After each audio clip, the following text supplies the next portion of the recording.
কাকা এই সুপারিটা আপনার কত টাকা শ দাম কইছে? মানে তোমার ইয়া করছে 350 বলছে, তোমার 200 হইতেছে 1 কোটি, মানে 1 কোটি 350 টাকা, মানে 200 সুপারি পিস 350 টাকা, 201 কোটি 201 কোটি।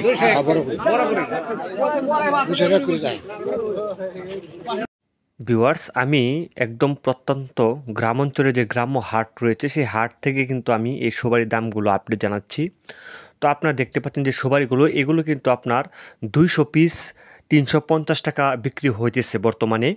আর সুপারি অনুযায়ী অর্থাৎ সুপারির কোয়ালিটি অনুযায়ী কিন্তু দাম নির্ধারণ হয়। তবে এই গ্রাম্য হাটগুলোতে সর্বোচ্চ যে দামের সুপারিগুলো রয়েছে একদম ভালো মানের, সেগুলো কিন্তু প্রতি পিস 2 টাকা করে পড়ে, অর্থাৎ 200 পিস সুপারি 400 টাকা। আর একটু নিম কোয়ালিটির 350 টাকা, তার একটু নিম 300 টাকা, এরকম হয়। তবে এখানে কিন্তু আসলেও মানে বড় কুড়ি বলতে আপনার 200 পিস সুপারি দিয়ে কিন্তু 1 কুড়ি হিসাব করা হয়।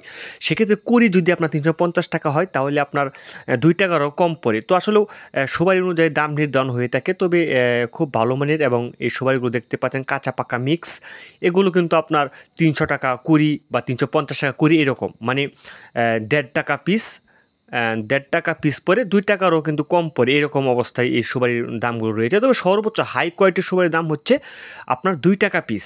অন্যান্য বাজারে ঢাকা শহর বা অন্যান্য যে প্রপার অঞ্চলে কিন্তু এই শুকনা সুপারি 5 টাকা পিসও বিক্রি হয়ে থাকে। তো যারা আসলে সুপারি নিয়ে ব্যবসা করতে চান বা সুপারি নিয়ে ব্যবসা করতে চান, তারা কিন্তু আসলে ওই গ্রাম্য হাট থেকে কিনে তারপর শহর অঞ্চলে বিক্রি করতে পারবেন। আর এখন কিন্তু সুপারির সম্পূর্ণ সিজন, কাঁচা সুপারির সম্পূর্ণ সিজন। আর এই সুপারিগুলো পেতে হলে অবশ্যই আপনার গ্রাম্য অঞ্চল থেকে সুপারিগুলো সংগ্রহ করতে হবে। ধন্যবাদ।